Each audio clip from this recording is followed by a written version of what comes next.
오늘 호세아 벌써 이제 1장부터 시작을 했는데 13번째 호세아 강의 13번째 시간이 되었습니다. 호세아서 13장은 제가 이제 묵상을 해보면서 제목을 붙였는데 원인 없는 결과는 없다라고 하는 제목을 붙여봤습니다. 호세아는 북왕국 이스라엘에게 하나님의 말씀을 대언하는 대언자죠. 북왕국이라는 것은 솔로몬 시대 이후에 르호보암 왕이 후계자가 되었는데, 르호보암 왕 시대에 르호보암의 지혜 없는 어리석음으로 말미암아 나라가 갈라졌습니다. 그래서 북왕국과 남왕국이 됐죠. 북왕국은 10개 지파가 합하여 한 왕국을 이뤘고, 남왕국은 2개의 지파가 한 왕국을 이뤘습니다. 정통 국가는 남왕국이죠. 북왕국의 왕의 연대편은 여러분이 나누어준 수요일 설교 노트 맨 뒷편에 보면은 그런 도표와 같습니다. 전에도 말씀을 드렸지만 성경을 읽을 때 사무엘 상하, 열왕기 상하, 역대기 상하를 읽을 때 왕 이름이 나오면, 예를 들어서 이제 남왕국 왕이 나왔다 그러면 거기에 왕 이름에 적색으로 이렇게 표시를 해두고, 그 다음에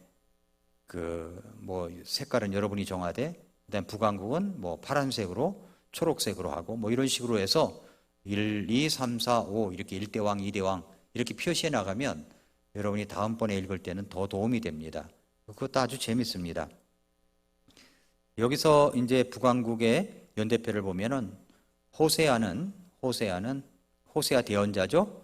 호세아 대언자는 주전 720년경 그때쯤에 약 60년 동안 활동한 대언자라고 할 수가 있습니다. 호세아라는 뜻이 뭐냐면 여호와는 구원이시다 라는 뜻을 갖고 있습니다. 호세아서의 주제는 뭐냐면 이스라엘의 배교와 회복을 다룹니다. 이스라엘의 배교와 회복을 달아요. 대언자 이 호세아는 이스라엘의 이 사악한 정부, 다시 말해서 외간 남자를 따르기 위해서 신실한 남편에게 등을 돌린 아내의 이야기를 통하여 주 하나님을 버린 이스라엘의 불신앙을 생생하게 묘사한 내용입니다. 1장부터 3장에 그 스토리가 있죠. 실제로 이러한 비유적 표현은 호세아 자신의 개인 가정 체험에서 나온 이야기라고 볼 수가 있습니다. 호세아는 자기가 하나님의 손에 의해 인간적 관점에서 보면 비극적인 어떤 결혼을 하게 되었습니다. 고귀한 소망을 지닌 호세아는 고멜과 결혼했어요. 고멜과. 그녀의 음란한 품성을 알게 되면서 별거도 했지만 다시 합치고, 이런 식으로 해서 호세아의 사랑은 하나님의 말씀에 따라서 지속되었고, 결국 그는 그녀와 다시 결합했는데, 그것은 하나님께서 음란한 이스라엘을 대하시는 것과 유사하다는 겁니다. 그래서 주께서 신실할 것을 맹세한 이후에도 이스라엘은 하나님께서 바벨론 포로 생활을 통해서 일시적으로 그들을 버리실 때까지 바알신과 가나안의 다른 여러 신들을 섬겼습니다. 그럼에도 불구하고 하나님은 메시아 약속과 함께 마지막 때에 영적인 씨가 행복을 누릴 것을 호세아서를 통해서 보여주신 겁니다. 호세아는 14장으로 되어 있죠. 이제 다음 주에 14장 9절입니다. 9절을 하게 되는데, 9절 호세아서 전체 13장을 보면 호세아서 전체 구절 중에 중심 구절이라고 할 수 있는 것이 9절 10절이에요. 9절 10절에 보니까 오 이스라엘아, 네가 너 자신을 파멸시켰으나 네 도움은 내게 있느니라. 내가 네 왕이 되리라. 네 모든 도시에서 너를 구원할 다른 자가 어디 있느냐.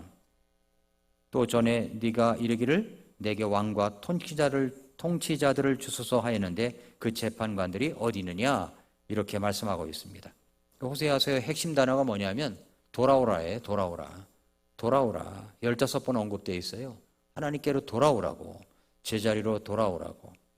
호세아서를 통해서 들려주시는 메시지는 뭐냐면 하나님께 돌아가라입니다. 하나님께 돌아가라. 호세아 13장은 계속해서 이스라엘을 경고하시며 그들이 하나님 앞에 돌아와야 함을 강조하고 있는 겁니다.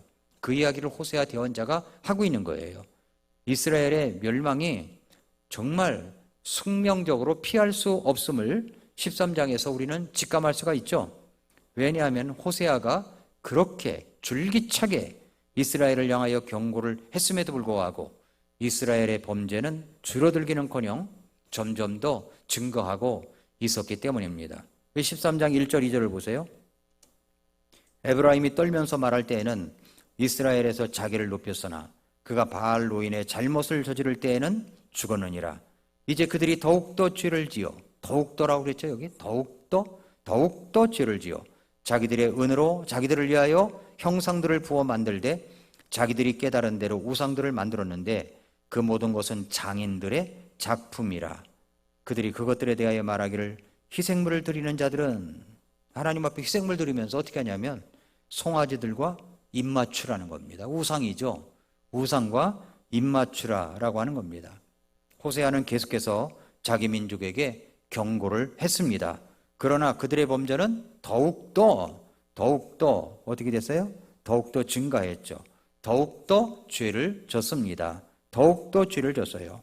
따라서 호세아는 하나님의 멸망을 이제 더 이상 피할 수가 없다는 것을 직감할 수밖에 없었습니다. 하나님은 멸망을 시킨다면 그 이유를 분명하게 언급을 하십니다. 그냥 멸망시키는 게 아니에요. 이유를 언급하세요. 13장이 그렇죠? 그들의 범죄는 크게 두 가지입니다. 하나는 자기 자신에게 범한 범죄이고 또 하나는 하나님께 대한 범죄입니다. 자, 러시아의 푸틴이라고 하는 오만불선한 침략자가 있습니다. 하나님이 그를 심판하실까요? 안 하실까요? 심판하실 겁니다. 근데 우리 모든 세상 사람들은 이제 알아요. 푸틴을 심판해야 되는구나. 푸틴이 없어져야 되겠구나 라는 생각을 갖게 됩니다.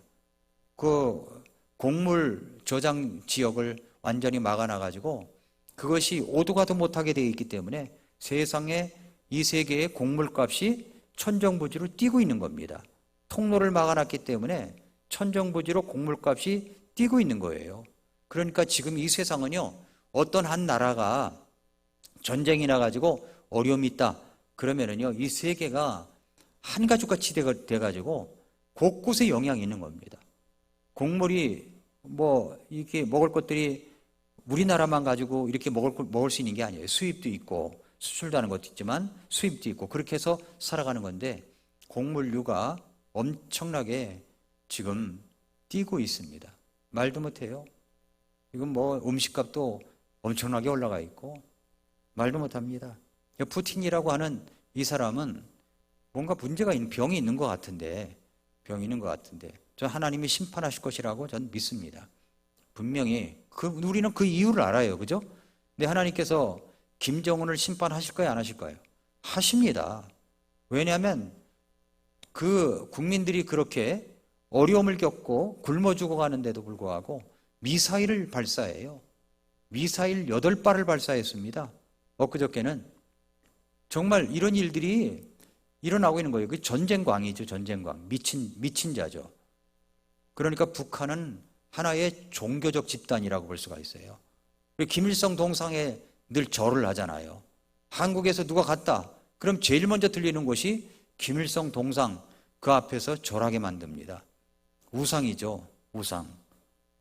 분명히 하나님께서 심판하실 터인데 왜 심판을 하시지 않고 그러시는가? 안타까움이 있지만 때가 되면 하나님께서 분명히 심판하시리라고 믿습니다. 이스라엘의 범죄는요, 쭉 보니까 두 가지예요. 하나는 자기 자신에 대한 죄입니다. 죄를 지으면 자기 자신에게 죄를 져요. 또 하나는 하나님께 대한 죄악입니다. 자, 먼저 첫째로 자기 자신에게 범한 범죄를 볼까요? 어떤 죄입니까? 자기 자신에게 대한 범죄를 어떤 죄를 저질렀어요? 첫째가 자기를 높였다는 겁니다. 자기를 높였어요. 13장 1절 보세요. 에브라임이 떨면서 말할 때에는 이스라엘에서 자기를 높였으나 그가 바알로 인해 잘못을 저지를 때에는 죽었느니라. 에브라임 지파는 북이스라엘의 10지파 가운데 가장 강력한 지파였어요. 그러니까 에브라임 출신의 유명한 사람들이 많이 나왔습니다. 모세의 후계자인 여호수아도요, 에브라임 지파 출신이고 북이스라엘의 초대 왕인 여로보암도 에브라임 지파 출신입니다. 여로보암 2세도 에브라임 지파 출신이에요. 북이스라엘에서 정치를 잘했다고 평가받는 사람 가운데 여로보암 1세와 여로보암 2세가 있는데 전부 다 에브라임 지파 출신이에요. 강력한 통치력을 가졌고 그런 것을 자랑했습니다. 그러나 여러분, 힘이 생겼다고 해서 그래서 좋은 것만은 아니라는 겁니다. 도덕적, 영적, 정신적 준비가 안 된 사람들이 힘을 갖게 되면 반드시 타락한다는 겁니다. 반드시 타락해요. 그래서 절대 권력을 손에 쥐려고 하는 사람들은 절대 부패하게 되어 있는 겁니다. 절대 부패하게 되어 있어요. 이것이 인간의 부패성이라는 겁니다. 모든 사람들이 부패하고 죄를 저지르지만 특별히 이 좌파, 이 공산주의 사상, 이 좌파 사상을 갖고 있는 사람들을 보면은 도덕적으로 문제가 있는 사람들이 유난히 많잖아요. 왜 그러냐면 절대 권력을 손에 쥐려고 하는 사람들은 절대 부패하게 되어 있다는 겁니다. 1절에서 할 수 있듯이 에브라임이 말을 할 때, 떨면서 말을 할 때는 초목이 떨 정도로 강성한 때가 있었습니다. 그렇게 되자 그들이 어떻게 합니까? 이스라엘에서 자기를 높였다는 겁니다. 모든 것이 자기에게서 나온 줄 알고 자기를 높이는 겁니다. 모든 것이 나에게서가 아니라 사실 하나님에게서 나온 것인데, 그런데 조금 뭔가 잘 된다 하면은 자기에게서 나오는 줄 아는 거예요. 그래서 자기를 높이는 겁니다. 자기를 높이는 거예요. 그 다음에 두 번째 범죄가 뭐냐면 우상을 만들었어요. 우상. 이스라엘은 스스로를 높이는데 그치는 것이 아니라 우상 숭배로 이어졌습니다. 2절 보세요. 이제 그들이 더욱더 죄를 지어 자기들의 은으로 자기들을 위하여 형상들을 부어 만들되 자기들이 깨달은 대로 우상들을 만들었는데 그 모든 것은 장인들의 작품이라 그랬어요. 그들이 그것들에 대하여 말하기를 희생물을 드리는 자들은 송아지들과 입을 맞출 것이라 하나니 라고 했죠. 속리산 입구에 보면은 엄청난 불상이 있잖아요. 우리나라에서 가장 큰가 어떤가 모르겠습니다. 엄청난 불상이 있어요. 예, 불상 누가 만든 거예요? 장인이 만든 거죠.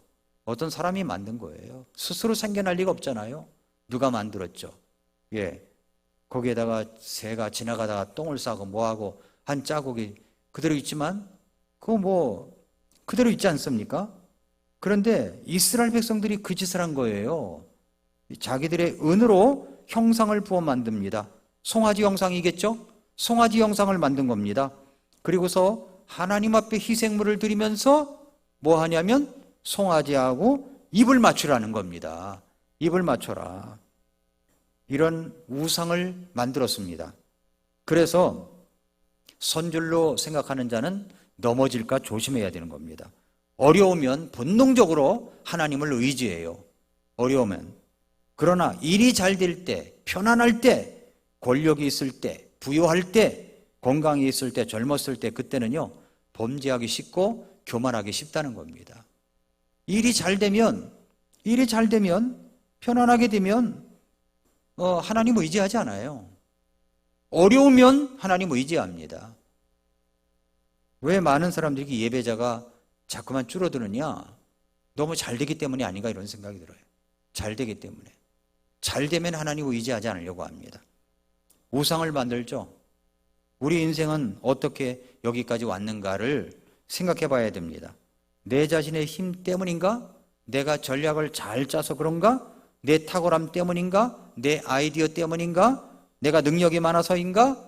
착각하지 마세요. 바로 그때가 교만과 타락으로 떨어질 때라고 하는 겁니다.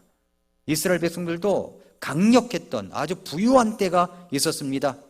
그때 타락의 둥지를 틀었던 때가 바로 그때입니다. 그래서 그들은 우상신을 만들었죠. 그 우상은 자기들의 똑똑함에서 나온 것이었습니다. 하나님은 자기들 마음대로 할 수 없지만 우상은 자기들 마음대로 할 수가 있기 때문에 그런 거예요.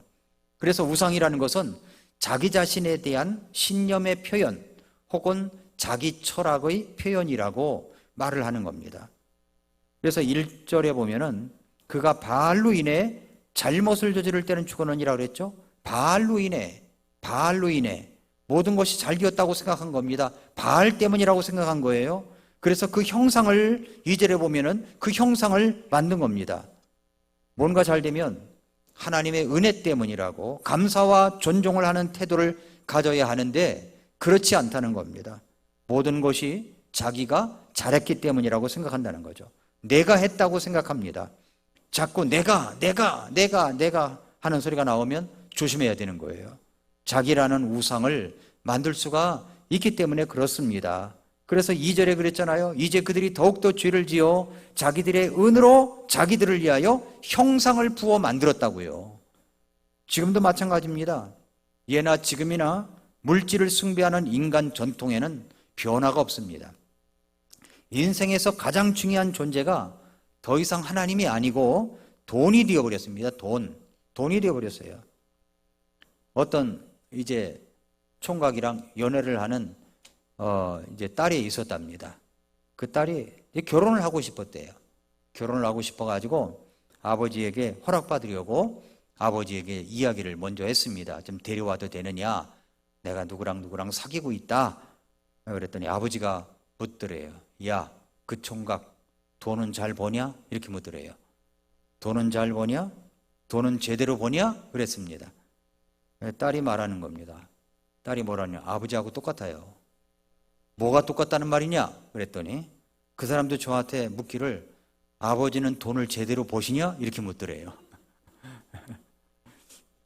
그러니까 현대에 가장 강력한 신은 뭐냐면 돈이라는 신이라는 거예요. 돈신. 물질이 인간을 지배하고 있습니다.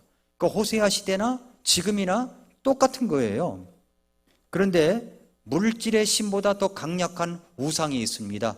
그게 무슨 우상이냐면 자기라는 우상이에요. 자기라는 우상. 자기를 얼마나 끔찍하게 생각하는데. 그죠? 얼마나 끔찍한데요. 자기 자신, 자아라는 신입니다. 자기 자신을 하나님의 자리에 앉히는 것입니다. 오늘날의 세속적인 철학, 인본주의, 세속적인 심리학의 배경에도 자아숭배라는 것이 숨어 있어요. 자아숭배. 인간도 신이 될 수 있다고 떠드는 그런 철학들이 있습니다. 인간의 가능성을 무한대로다가 이야기를 합니다. 그래서 물론 자기 개발을 통해서 인간이 엄청 성장할 수 있다는 것은 부인할 수 없어요. 그러나 그렇게 해서 자기 자신을 신으로 만들어버리면 그것이 우상이 되는 거예요.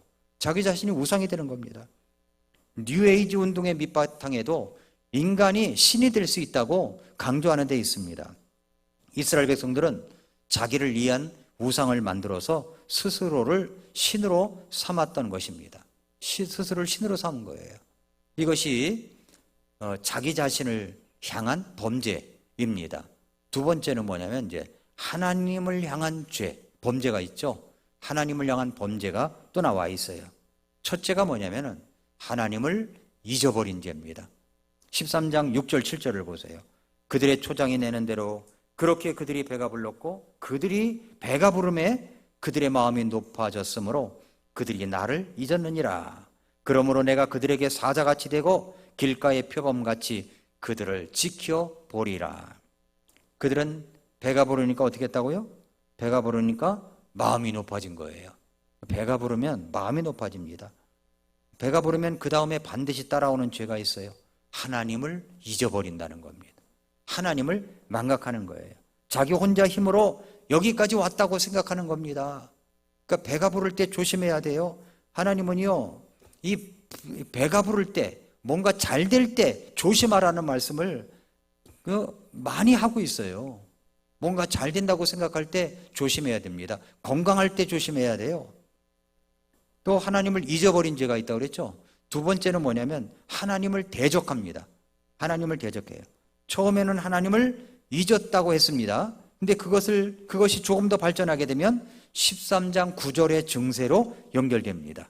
9절에 보니까 오 이스라엘아 네가 너 자신을 파멸시켰으나 네 도움은 내게 있느니라. 자신을 파멸로 가게 하는 거예요. 그게 파멸인지도 모르면서 가는 거예요. 이렇게 자기 자신을 숭배하고 있고 하나님을 잊어버리고 예배도 등한히 하는 사람한테 전화해가지고 파멸로 가고 있군요. 잃어버리면 기분 나쁘겠죠? 이거 호세아가 이야기하는 거예요, 지금. 호세아가. 그러니까 하나님을 대적하고 하나님을 멀리한다는 거죠. 하나님을 멀리하는 거예요. 하나님을, 진짜 하나님이 계시다는 사실이 두렵고 불안하게 느껴지는 겁니다. 그러니까 전에는 말씀도 잘 듣더니 요즘은 안 듣는 거예요.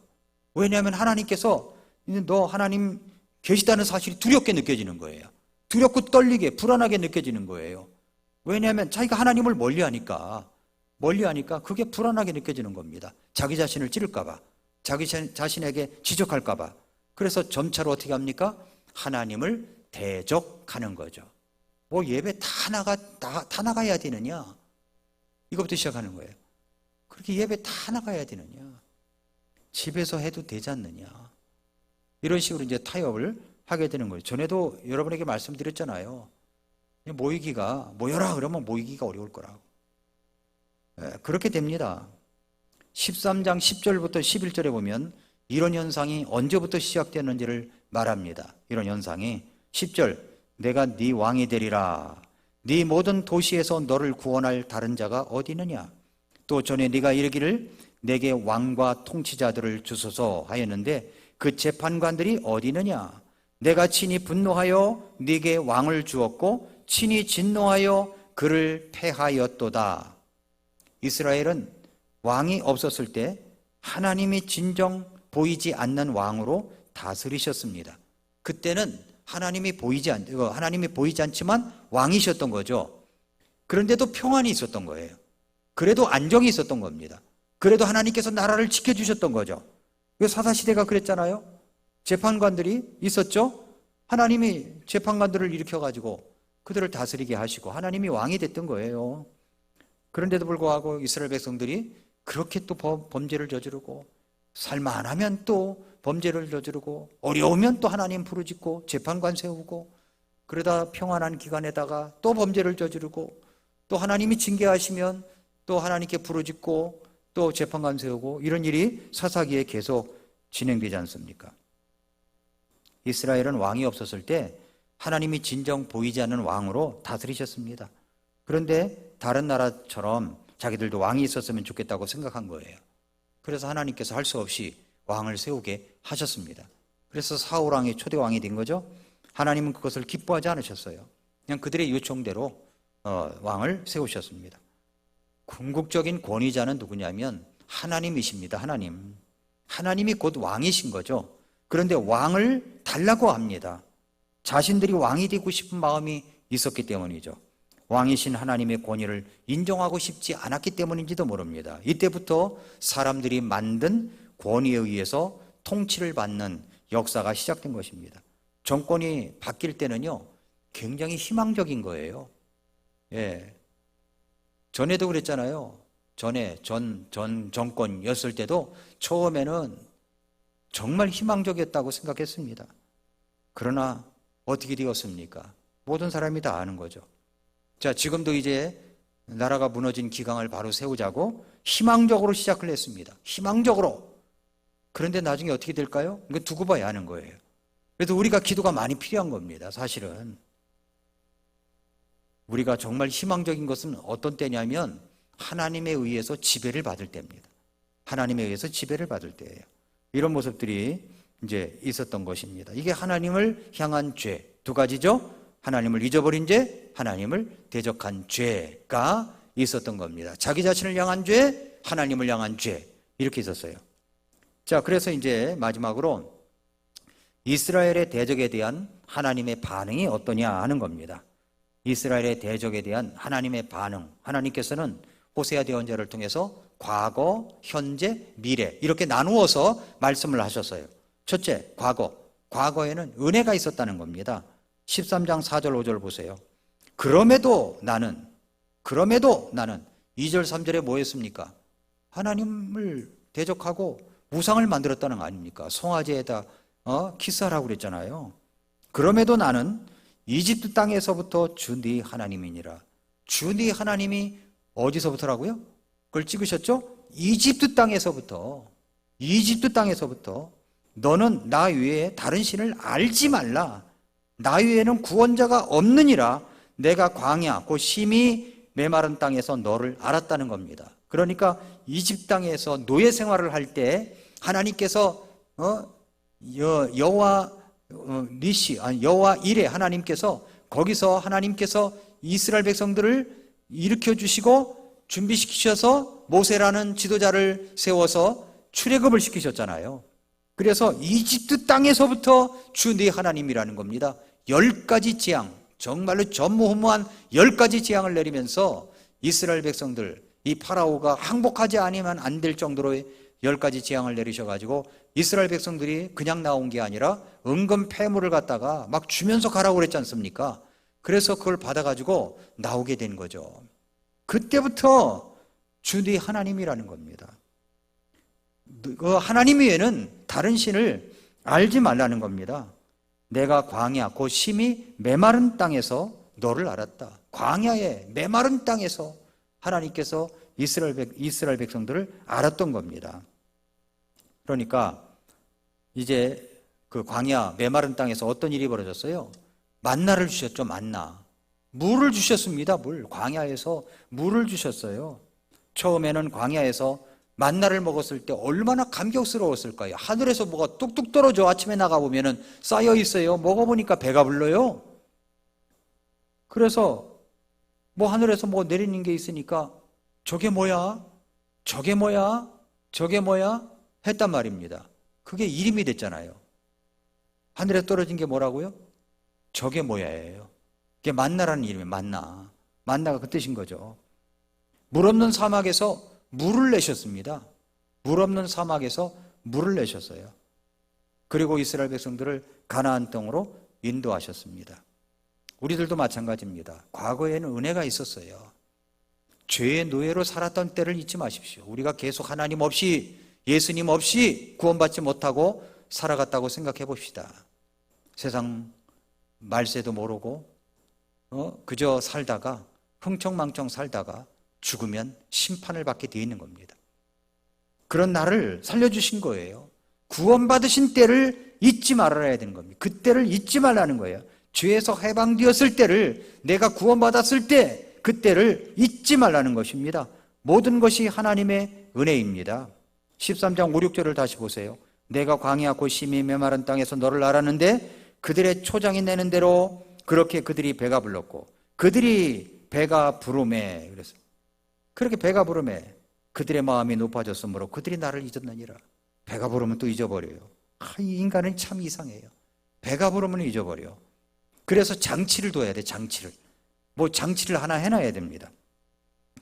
그래서 그 장치가 뭐냐면은, 장치가 신명기 8장을 한번 열어보세요. 같이. 신명기 8장. 신명기 8장.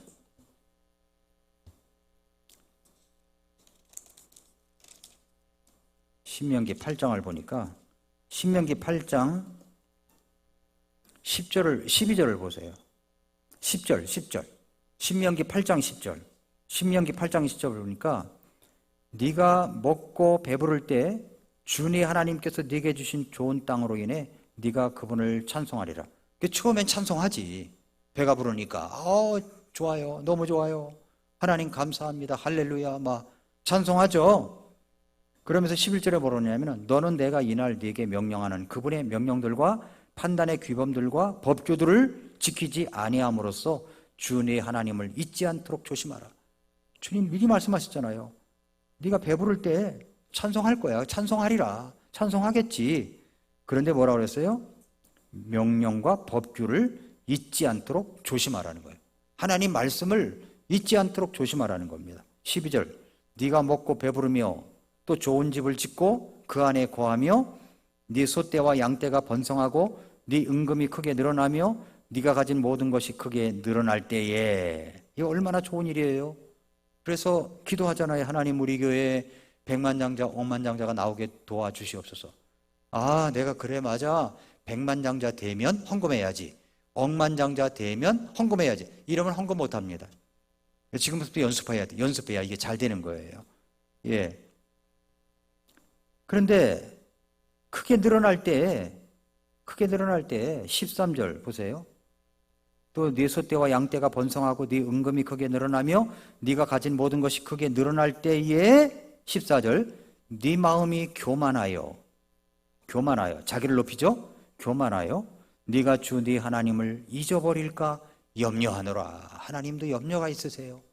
얘들이 배가 부르면 잊어버릴 텐데 이 염려인 거예요. 하나님 주세요. 도와주세요.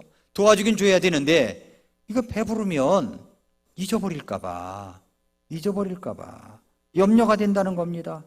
그분께서 너를 이집트 땅 곧 속박의 집에서 데리고 나오셨으며 이 말씀 꼭 하시잖아요. 어디에서 데리고 나왔다고요? 이집트 땅에서 데리고 나왔다는 거예요. 이게 뭡니까? 우리가 죄 가운데 있을 때 우리를 구출해 내셨다는 겁니다. 데리고 나오셨다. 15절 너를 인도하십니다. 또 인도하사 그 크고 무서운 광야 곧 불뱀과 정갈과 가뭄이 있고 물이 없는 땅을 지나게 하시고 너를 위해 부싯돌 반석에서 물을 내셨으며 네 조상들이 알지 못하던 만나로 광야에서 너를 먹이셨나니 이것은 그분께서 너를 낮추시며 너를 시험하사 너의 마지막 끝에 네게 선을 행하려 하심이었느니라. 마지막 끝에 마침내 선을 행하려 하시려고 우리를 인도하실 때 광야를 지날 때 때로는 불뱀, 정갈, 가뭄, 물이 없는 땅 또 반석에서 물을 내시고 만나도 먹이시고 낮추시기도 하고 시험하시기도 하신 이유가 있었던 겁니다. 마침내 마지막 끝에 네게 선을 행하시려고 그랬다는 거죠. 그래서 17절에 또 네가 마음속으로 이르기를 내 권능과 내 손의 강력으로 내가 이 재물을 얻었다 할까 염려하노라. 염려하는 게 또 있었어요. 그러니까 억만장자 백만장 되면 뭐합니까? 야, 내가 한 거야. 내가 내 힘으로 한 거야. 내가 이 재물을 얻은 거야. 이렇게 생각할까 봐 우리 주님이 지금 염려한다는 말을 2번이나 쓰신 거예요. 2번이나 염려하노라. 그래서 18절에 그랬잖아요. 오직 너는 주 네 하나님을 기억하라. 기억하라. 그것은 네게 재물 얻을 능력을 주시는 분이시니 재물 얻을 능력을 누가 주셔요? 하나님이 주시는 겁니다.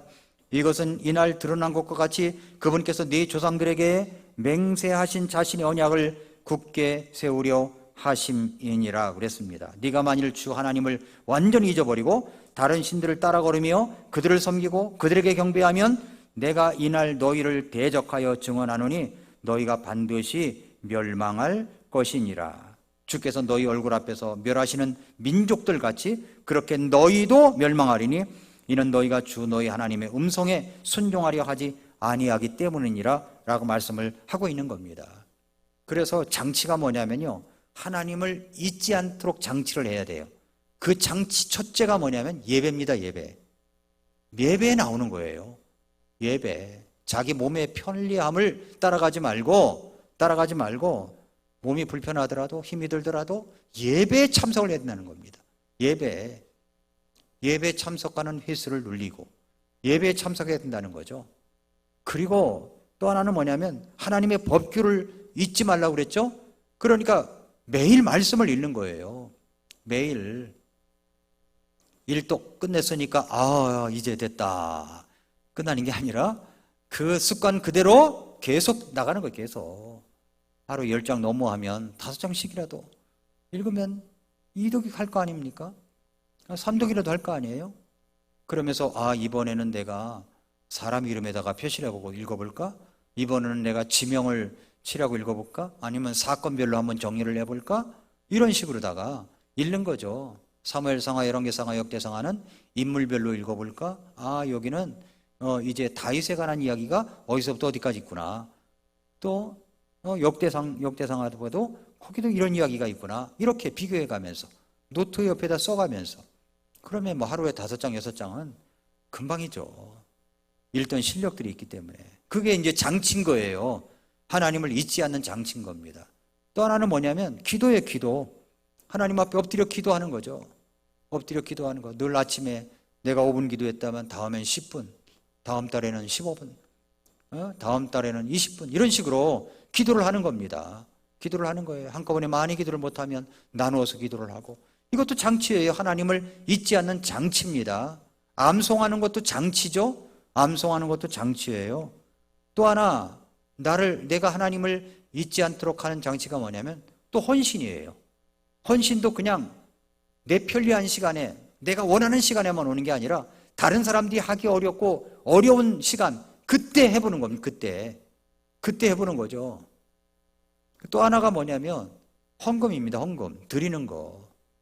때때로 그냥 드릴 것만 드리는 게 아니라 과도한 정말 나도 손이 떨리네 할 정도로 하나님 앞에 드리는 훈련을 하면 내가 백만장자 억만장자가 돼도 그것은 충분히 그렇게 해봤으니까 할 수 있는 겁니다.